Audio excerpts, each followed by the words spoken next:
waktu lalu aku sempat bahas tentang Book of Enoch, salah satu buku misterius yang paling banyak di request sama kalian. Tapi di situ aku cuma jelasin secara garis besar atau cuma sekedar gambaran umumnya aja. Jadi ya bisa dibilang kalau itu cuma ngebahas kulitnya doang. Makanya sekarang aku mau lanjut bahas tentang isi kitab Henoch ini secara lengkap. Karena di antara kalian pasti masih banyak yang penasaran sama isi kitab ini. Tapi sebelum itu, aku mau kasih tahu kalau pembahasan tentang buku ini akan aku bagi dalam beberapa parts. Karena kitab Henoch sendiri punya 108 pasal yang terbagi dalam 5 bagian besar. Tapi sebelum kita masuk ke pembahasannya, aku mau ngasih disclaimer dulu kalau pembahasan kali ini mungkin agak sensitif karena kitab Henoch sendiri memang dianggap sebagai pseudepigrapha. Dan banyak yang anggap kalau kitab ini tuh menyesatkan. Tujuan aku bikin video ini cuma sekedar berbagi informasi. Karena pembahasan lengkap tentang Book of Enoch ini paling banyak di request sama kalian. Dan sebenarnya juga nggak ada salahnya sih kita mengetahui banyak hal.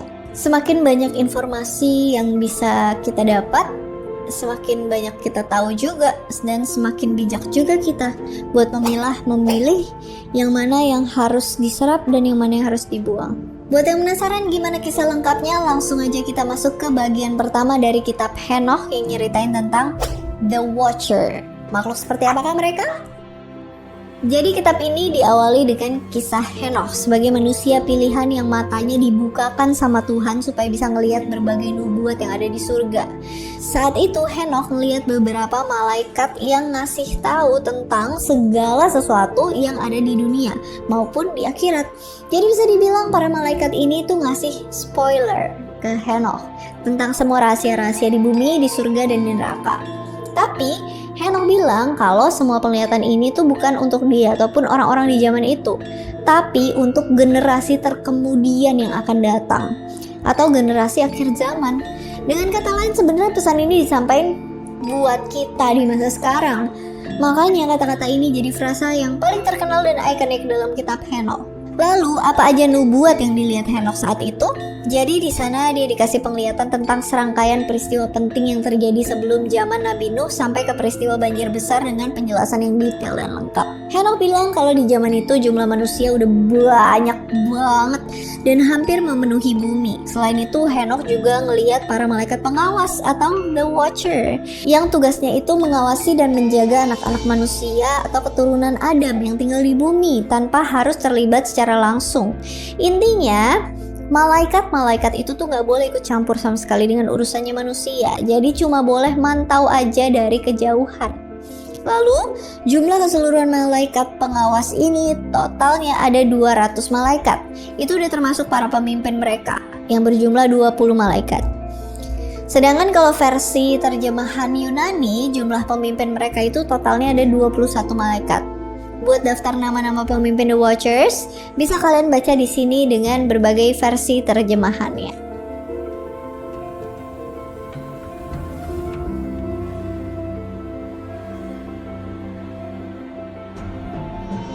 Walaupun sebutan populernya itu The Watcher, tapi Henoch nyebut para malaikat ini dengan beberapa julukan. Contohnya, Guardian Angel, yang berarti malaikat penjaga, dan juga God's Children, yang berarti anak-anak Allah atau anak-anak surgawi.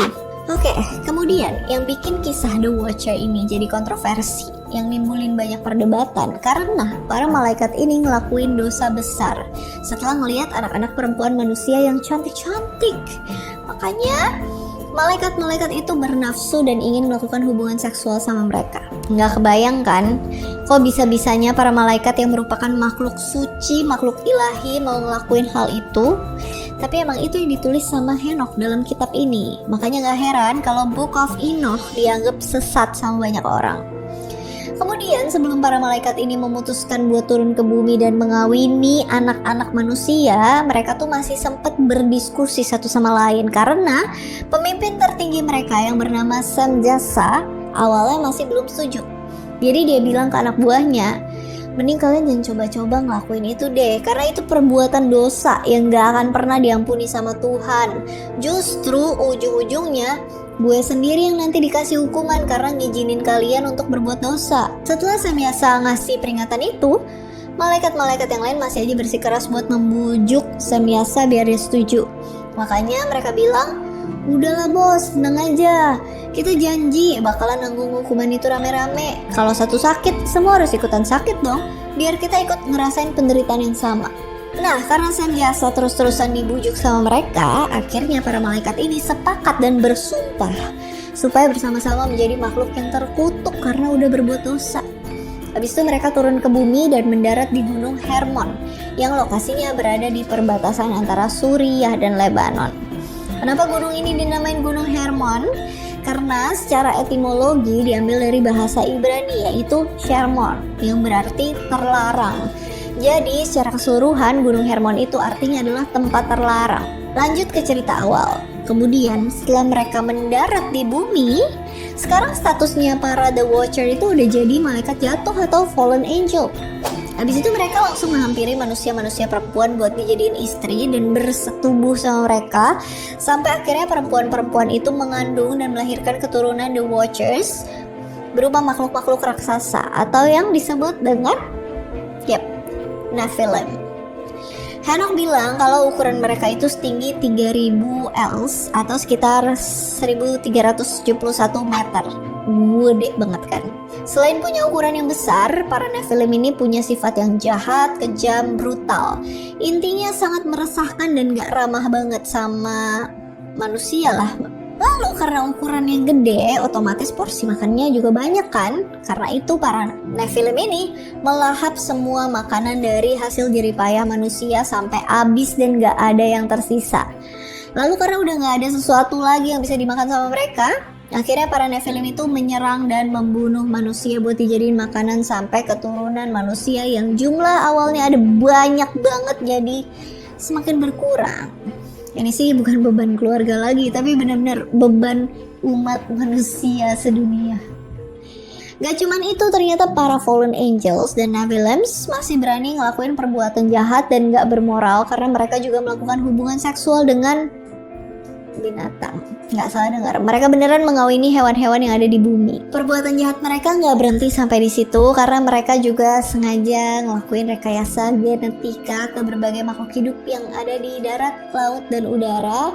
Sampai akhirnya banyak hewan aneh dan makhluk cryptid terlahir ke dunia. Kalau misalnya kalian belum tahu apa itu makhluk cryptids, jadi mereka itu semacam makhluk mistis atau makhluk misterius kayak Bigfoot, Yeti, Loch Ness, dragons, atau bahkan makhluk-makhluk aneh yang biasanya muncul di berbagai mitologi. Nah, ini yang jadi salah satu alasan kenapa kitab Henokh jadi semakin menarik. Karena di situ dijelasin tentang asal-usul kemunculan hewan-hewan mistis yang sebenarnya bisa eksis di bumi, dan karena ulah The Watchers dan juga Nephilim. Selain makhluk-makhluk mistis yang tadi aku sebutin, ternyata ada beberapa sumber dan teori yang menafsirkan kalau dinosaurus itu sebenarnya termasuk salah satu spesies hewan campuran dari hasil rekayasa genetik yang dilakuin sama para fallen angel. Tentunya teori ini sangat kontroversial dan bertentangan dengan ilmu pengetahuan yang menjelaskan kalau dinosaurus itu udah ada jauh sebelum manusia hidup di bumi. Karena alasan inilah kitab Henokh jadi semakin diragukan keasliannya atau bahkan dianggap sesat sama penguasa dunia. Tapi ingat, ini masih sekedar teori, jadi tolong dikoreksi ya kalau ada kesalahan. Oke, lanjut. Kemudian setelah makhluk-makhluk mistis itu muncul, mereka juga ikut ngelakuin hal-hal jahat yang merusak bumi. Henokh bilang kalau makhluk jahat ini mangsa semua makhluk-makhluk baik yang ada di dunia. Makhluk baik yang dimaksud di sini adalah manusia dan hewan-hewan yang diciptakan langsung sama Tuhan di hari penciptaan. Contohnya kayak yang disebutin dalam Kejadian 1 ayat 21 dan ayat 25 yang berbunyi seperti ini.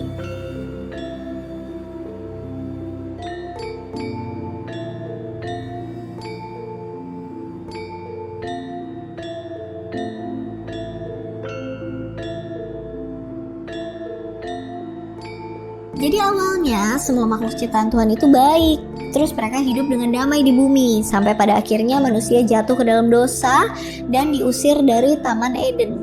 Ditambah lagi kejatuhan para malaikat pengawas yang akhirnya merusak semua makhluk ciptaan Tuhan dengan berbagai perbuatan dosa. Makanya di zaman Nabi Nuh, sebenarnya dunia udah rusak karena banyak kejahatan dan perbuatan dosa yang dilakuin sama sebagian besar makhluk hidup yang ada di bumi. Kemudian selama fallen angel ini berada di bumi, ternyata mereka juga ngajarin manusia tentang berbagai ilmu dan rahasia alam semesta. Tujuannya buat memajukan peradaban manusia yang saat itu masih sangat primitif. Terus apa aja yang diajarin sama para fallen angels? Awalnya Semyasa ngajarin tentang semua mantra sihir dan ilmu hitam ke manusia. Di sini juga terungkap kenapa ilmu-ilmu gelap dan penyihir bisa ada. Jadi kalau kalian penasaran sebenarnya siapa yang nyiptain ilmu santet atau guna-guna, jawabannya ya itu ajaran setan atau fallen angel Semyasa. Tapi nggak cuma ilmu sihir, mereka juga ngajarin ilmu-ilmu yang bermanfaat. Misalnya fallen angel Armeros ngajarin tentang cara menangkal atau melepaskan mantra sihir yang diajarin sama Semyasa tadi. Terus ada juga fallen angel Azazel yang pastinya udah familiar banget di telinga kalian. Dialah yang lumayan banyak ngajarin manusia tentang berbagai pengetahuan kayak cara membuat peralatan dan senjata yang terbuat dari logam, terus cara membuat perhiasan kayak gelang, kalung, cincin yang diambil dari bongkahan batu-batu berharga. Contohnya kayak batu akik, emas, dan berlian, dan lain-lain. Bahkan Azazel juga memperkenalkan tentang berbagai peralatan kosmetik buat perempuan. Contohnya kayak alis, bedak, lipstick, masih banyak lagi.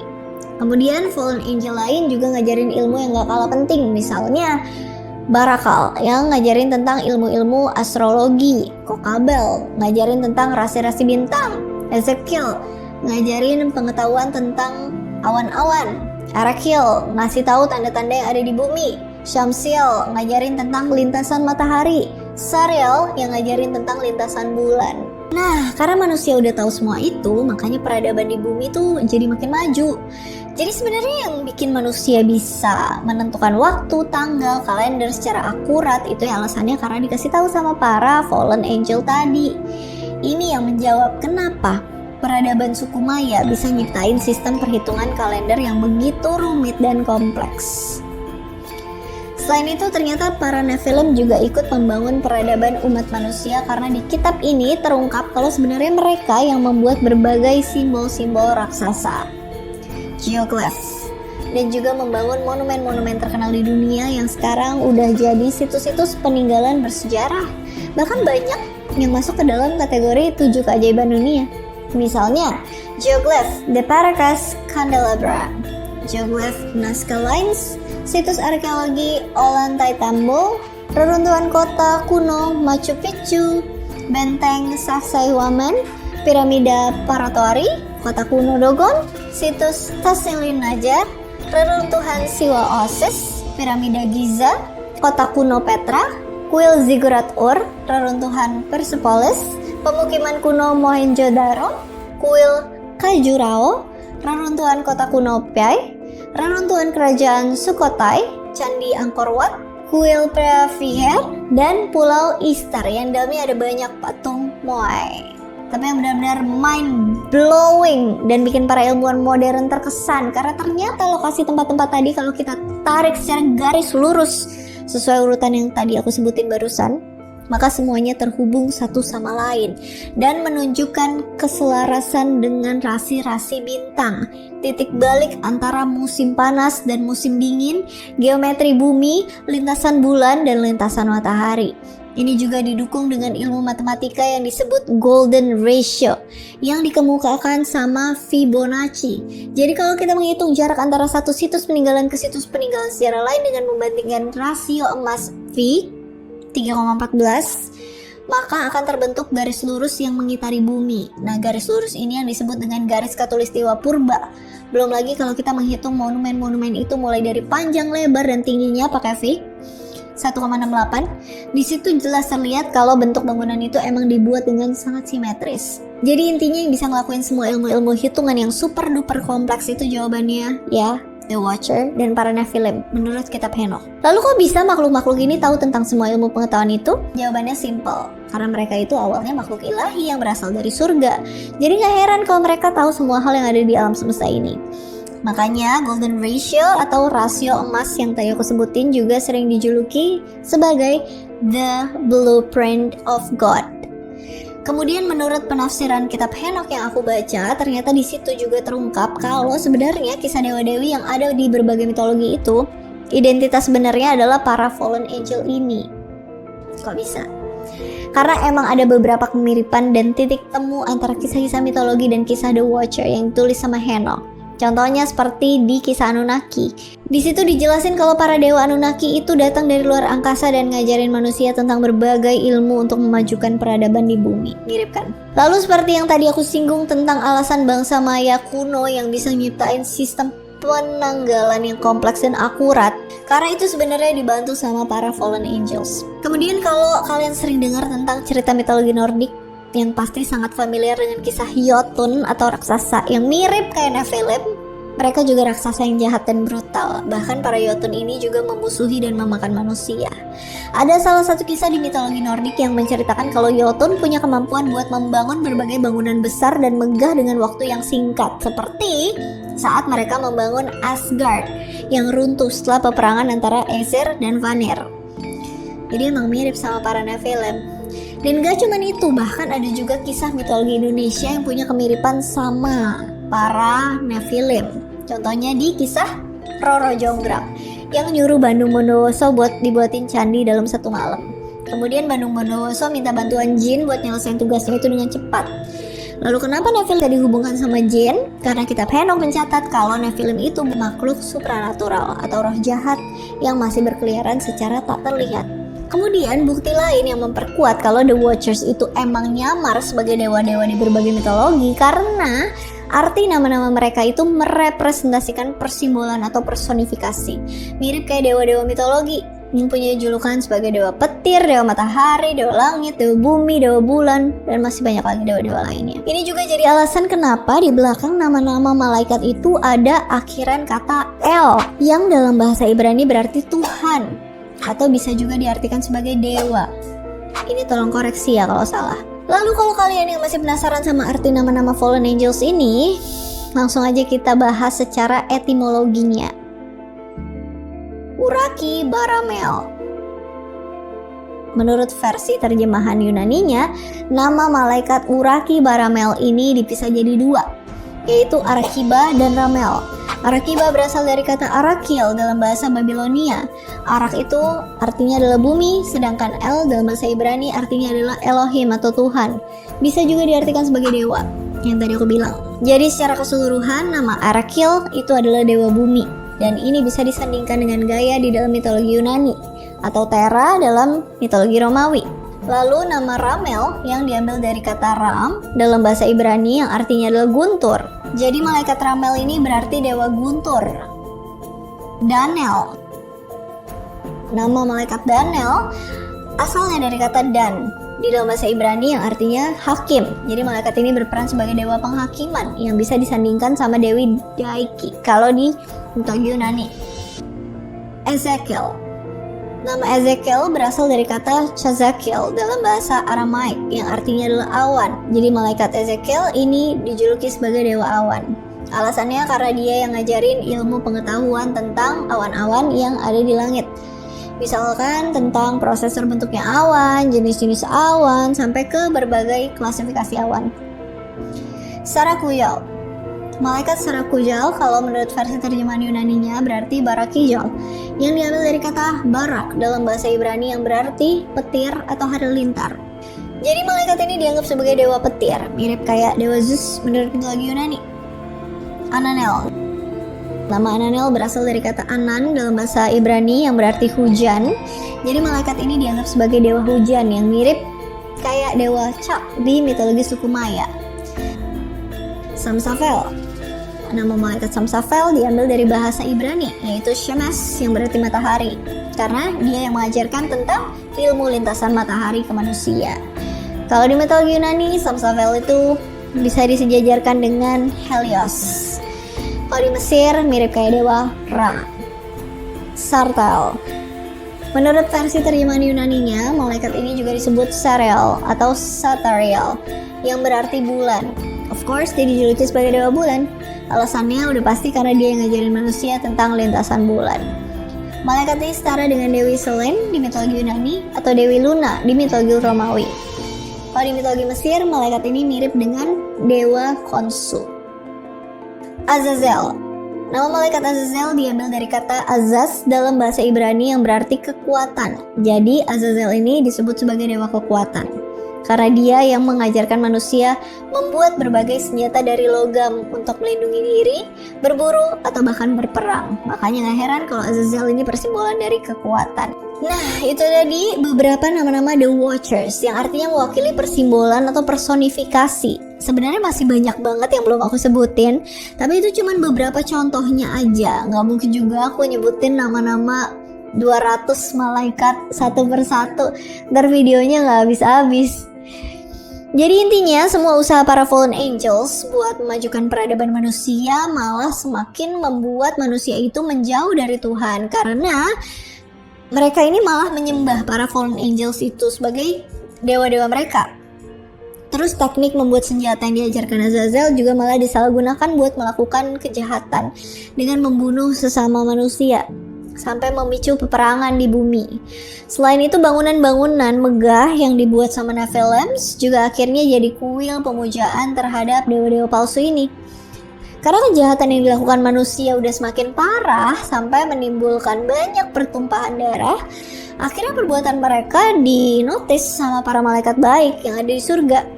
Nah, malaikat-malaikat baik ini bernama Michael, Gabriel, Surian, dan Urian. Mereka berempat kemudian melaporin semua perbuatan jahat yang ada di bumi kepada Tuhan.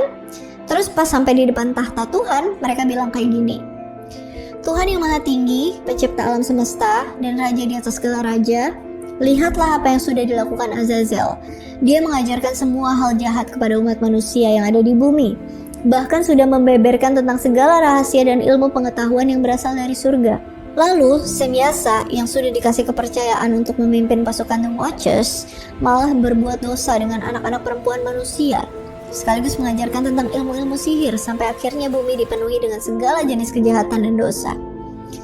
Mendengar hal itu, Tuhan akhirnya mengutus malaikat Uriel buat ngasih pesan dan penglihatan ke Nabi Nuh tentang rencana Tuhan yang akan menghancurkan seluruh bumi dengan banjir besar. Lalu menenggelamkan semua makhluk hidup dan peradaban-peradaban maju yang sudah dibangun sama manusia, Nephilim, dan para fallen angel. Habis itu Tuhan perintahin malaikat Raphael buat ngiket tangan dan kakinya Azazel, terus ngelempar dia ke jurang kegelapan atau neraka untuk selama-lamanya. Kalau di terjemahan Yunaninya, jurang kegelapan itu disebut sebagai Tartarus. Kemudian Tuhan juga nyuruh Raphael buat nutupin wajah Azazel dengan kegelapan supaya nggak bisa ngelihat cahaya. Jadi Azazel terkurung dalam Tartarus atau neraka sampai pada hari penghakiman. Setelah itu Tuhan bilang ke para malaikat di surga supaya ngasih pesan ke Nabi Nuh kalau Tuhan berjanji akan memulihkan bumi yang udah tercemar dengan cara memerintahkan Nuh buat membuat sebuah bahtera raksasa dan menampung segala jenis hewan-hewan baik yang diciptakan sama Tuhan sejak awal penciptaan dunia. Habis itu Tuhan memerintahkan malaikat Gabriel supaya pergi ke anak-anak haram, Nephilims, dan menghancurkan mereka semua sampai gak ada lagi yang tersisa. Karena itu Gabriel langsung pergi menemui para Nephilim, lalu membantai mereka semua sampai para fallen angel yang nyaksiin anak-anaknya pada kena bantai memohon ke Gabriel supaya mereka mendapatkan hidup yang kekal. Tapi permohonan mereka sia-sia karena Tuhan gak akan memberikan pengampunan untuk para fallen angels ini. Tuhan juga memerintahkan malaikat Michael mengikat Semyasa dan semua anak buahnya di bawah bumi untuk menyaksikan kehancuran dari keturunan mereka sampai kepada hari penghakiman terakhir. Lalu saat hari penghakiman itu tiba, nantinya mereka semua akan dibawa ke jurang api untuk disiksa dan dibakar sampai selama-lamanya. Intinya semua hal-hal jahat yang sudah ada di dunia akan dihakimi dan dimusnahkan sama Tuhan di dalam neraka. Kemudian orang-orang benar yang masih taat kepada perintah Tuhan gak akan kena hukuman dan hidup dengan damai sampai selama-lamanya. Lalu banjir besar tadi gak hanya dipakai buat menghukum manusia aja, tapi juga menghukum roh-roh jahat, makhluk cryptids, dan hewan-hewan yang udah direkayasa secara genetika. Di sini terungkap kalau sebenarnya dinosaurus bisa punah karena banjir besar yang dikirim sama Tuhan. Ini juga menjawab kenapa peradaban maju di masa lalu sudah hilang dan sekarang hanya tersisa reruntuhannya aja yang akhirnya menjadi situs-situs bersejarah. Lalu setelah peristiwa itu selesai, Tuhan kemudian berjanji kepada manusia kalau dia nggak akan pernah mengirimkan banjir besar itu sampai selama-lamanya. Berbagai penglihatan Henokh tentang kisah The Watchers berakhir sampai di sini. Tapi peristiwa tentang kehancuran The Watchers dan Nephilims belum terjadi di zamannya Henokh, karena itu cuma sebatas penglihatan yang berasal dari malaikat. Lalu sebelum peristiwa banjir besar yang dilihat Henokh itu terjadi, Henokh kemudian mengasingkan diri dan bersembunyi di suatu tempat. Sampai gak ada seorang pun yang tahu di mana keberadaannya atau apa yang terjadi sama Henokh. Karena dia sudah bersama-sama dengan para malaikat dan hidup bergaul dengan Tuhan. Ini juga sempat disinggung di kitab Kejadian yang ditulis sama Musa di zaman yang berbeda, tepatnya di Kejadian 5 ayat 22-24. Lalu apa aja sih yang dilakukan Henokh selama dia menghilang dan bersembunyi? Ternyata selama itu dia dikasih hikmat dan karunia dari Tuhan buat mempelajari huruf-huruf dan tulisan-tulisan yang kemudian ditulis di dalam kitab Henokh ini. Di sana juga ada malaikat yang saat itu mendampingi Henokh dan menjulukinya dengan sebutan Sang Juru Tulis Kebenaran atau Sang Juru Tulis Keadilan. Terus malaikat itu bilang ke Henokh untuk ngasih tahu The Watchers tentang nubuat yang sebelumnya sudah dia lihat. Karena itu, Henokh pergi menemui Azazel dan ngasih tahu tentang nasibnya yang akan dihukum dan diikat sama Rafael di neraka sampai pada hari penghakiman. Habis itu Henokh kasih tahu kepada semua malaikat pengawas lainnya tentang penglihatan itu sampai mereka semua yang mendengar hal itu gemetar dan ketakutan. Karena saking takutnya, para fallen angel ini memohon ke Henokh untuk nulis surat permohonan tentang pengampunan. Lalu membawa surat itu ke hadapan Tuhan dengan harapan supaya dosa mereka diampuni sebelum diberikan hukuman yang kekal.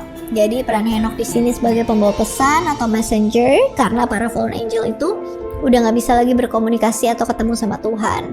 Alasannya karena mereka udah jadi makhluk terkutuk yang sangat nggak layak di hadapan Tuhan. Lalu karena Henokh merasa kasihan sama mereka, akhirnya dia setuju buat nulis surat permohonan itu sekaligus mendoakan The Watchers supaya mendapatkan pengampunan dari Tuhan.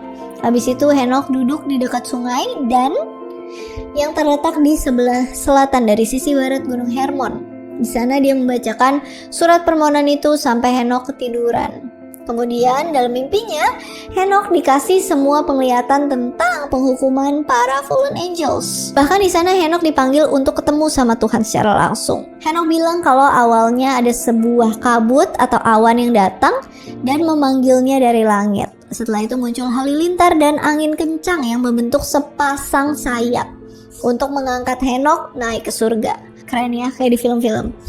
Kemudian setelah dia tiba di surga, Henokh melihat ada dinding besar yang terbuat dari kristal. Lalu di sekeliling dinding itu ada lidah-lidah api yang menyala-nyala sampai Henokh mulai merasa takut ngelihat tempat itu. Tapi di sana Henokh berusaha memberanikan diri dan bergerak maju ke dalam lidah api itu sampai dia masuk ke sebuah istana yang besar dan megah karena seluruh lantai dan dindingnya terbuat dari kristal. Lalu di langit-langit istana itu ada lintasan perjalanan bintang-bintang dan halilintar. Dia juga ngelihat para malaikat cherubim di tengah langit-langit itu. Di dalam istana itu gak ada kehidupan sama sekali. Henokh cuma ngerasain rasa panas yang seperti api dan dingin yang seperti es yang kemudian bercampur menjadi satu sehingga membuatnya gemetar dan ketakutan sampai dia jatuh dan tersungkur karena udah gak kuat dengan situasi yang ada di tempat itu. Beberapa saat kemudian Henokh melihat sebuah tahta agung yang berukuran raksasa. Henokh bilang kalau penampilan tahta itu seperti embun es dan di sekelilingnya ada cahaya api yang menyala seperti sinar matahari. Setelah itu Henokh melihat Tuhan sang pencipta alam semesta yang duduk di atas tahta itu dengan segala kemuliaan dan keagungannya. Henokh bilang kalau Tuhan memakai pakaian yang berwarna putih banget sampai memancarkan cahaya yang terang. Di situ nggak ada satupun malaikat yang bisa memandang wajah Tuhan secara langsung, termasuk Henokh yang saat itu cuma nundukin kepalanya aja karena nggak berani melihat wajah Tuhan. Setelah itu Henokh dipanggil buat mendekat dan mendengar pesan-pesan yang disampaikan Tuhan secara langsung kepada para fallen angel yang tadi memohon supaya dibebaskan dari hukuman. Tapi di situ Tuhan malah mencela malaikat-malaikat pengawas itu karena mereka sendiri yang memilih untuk meninggalkan kedudukannya di surga yang awalnya hidup abadi sebagai makhluk surgawi. Jadi salah mereka sendiri. Udah enak-enak tinggal di surga, malah ngelakuin hal-hal dosa dan ngarepin pengampunan supaya bisa kembali dan hidup kekal di surga. Kalau emang maunya kayak gitu, kenapa dari awal malah mutusin untuk datang ke bumi dan bersumpah untuk menanggung semua hukuman itu? Emang mereka pikir hukuman di neraka itu rasanya enak? Jangankan itu, baru denger nubuat dari Henokh aja udah ketakutan dan mohon-mohon ke Tuhan. Apalagi kalau mereka ngerasain sendiri siksaan yang kekal di hari penghakiman nanti. Emang bener sih kalau penyesalan itu selalu datangnya di akhir, kalau di awal pendaftaran ya. Setelah itu Tuhan juga ngasih tahu tentang nasib para Nephilim yang nanti bakalan dibantai sama Raphael. Jadi setelah mereka mati dan tubuhnya membusuk, roh-roh mereka gak akan balik ke surga, tapi malah berkeliaran di bumi secara tak terlihat. Nah, ini yang tadi aku bilang, kalau Nephilim ada hubungannya dengan para jin yang membantu Bandung Bondowoso membuat Candi Prambanan dalam satu malam. Di akhir zaman nanti, roh-roh Nephilim ini akan memangsa dan membunuh keturunan anak-anak manusia perempuan yang udah berbuat dosa sama para fallen angels, karena dari mereka lah para Nephilim ini terlahir. Kemudian sebelum Henokh bangun, Tuhan ngasih pesan terakhir untuk para fallen angels itu dengan mengatakan kalau sebenarnya mereka itu baru tahu sedikit aja tentang rahasia surga yang diajarin kepada manusia. Jadi jangan sombong-sombong deh dengan semua pengetahuan itu, karena masih banyak lagi rahasia surga yang belum diketahui sepenuhnya sama The Watchers. Lalu kata-kata terakhir nih yang disampaikan Tuhan untuk para fallen angel adalah, kamu tidak akan memiliki damai sejahtera. Jadi berbagai penglihatan di dalam mimpi Henokh itu berakhir sampai di sini. Saat Henokh bangun, dia langsung pergi buat menemui malaikat-malaikat pengawas dan ngasih tahu tentang semua penglihatan yang muncul di dalam mimpinya tadi. Intinya para fallen angel itu udah hopeless, udah gak punya harapan lagi buat kembali ke surga atau mendapatkan hidup yang kekal. Jadi mereka udah gak bisa ngelakuin apa-apa dan tinggal nunggu waktunya aja sampai mereka semua mendapatkan siksaan yang abadi di dalam neraka. Kisah The Watcher berakhir sampai di sini, tapi perjalanan Henokh gak berhenti sampai di situ, karena masih banyak banget nubuat-nubuat menarik yang ditulis di dalam kitab ini. Jadi kisahnya seperti apa? Nanti akan aku ceritain di part selanjutnya. Untuk referensi kisah The Watcher di berbagai karya populer juga lumayan banyak. Salah satunya di film Dogma tahun 1999 yang mengisahkan tentang dua fallen angel yang diusir dari surga. Di situ dikisahin kalau fallen angel yang nama Bartleby dulunya adalah malaikat pengawas atau The Watcher. Kemudian anime High School DxD ada beberapa karakter yang ambil referensi dari The Watcher di dalam kitab Henokh. Mereka adalah Azazel, Kokabel, dan Barakiel. Dalam game juga ada karakter yang diambil dari nama-nama The Watcher, contohnya di game El Shaddai, Ascension of the Metatron. Beberapa di antaranya adalah Azazel, Armaros, Arakiel, Barakiel, dan Simiasa. Lalu kisah The Watcher sempat disinggung juga dalam adaptasi film Nabi Nuh berjudul Noah tahun 2014, tapi ceritanya nggak 100% sama seperti di kitab Henokh karena ada beberapa perbedaan yang nggak sesuai dengan kisah aslinya. Terus buat kalian yang penggemar film Marvel, familiar banget dengan sebutan The Watcher ini karena di cerita Marvel sendiri ada entitas seperti dewa yang tugasnya itu ngawasin semua kejadian yang ada di multiverse Marvel tanpa harus terlibat secara langsung dengan semua kejadian itu. Tapi beberapa situasi ada juga The Watcher yang melanggar peraturan itu dan melibatkan diri untuk menolong manusia. Mohon dikoreksi kalau salah. Jadi itu dia kisah The Watcher menurut kitab yang ditulis sama Henokh. Seru kan? Pada intinya semua itu balik lagi ke kepercayaan masing-masing. Kalian bebas mau percaya apa enggak sama apa yang ditulis dalam buku ini. As always, kalau mau koreksi, kalau mau request, kalau mau diskusi, kalau mau ya nulis apa aja di kolom komen, silahkan. Yang positif boleh, yang negatif nanti keblok sendiri sama YouTube. Thank you so much for watching. Hope you guys like it and I'll see you again on my next video. Bye.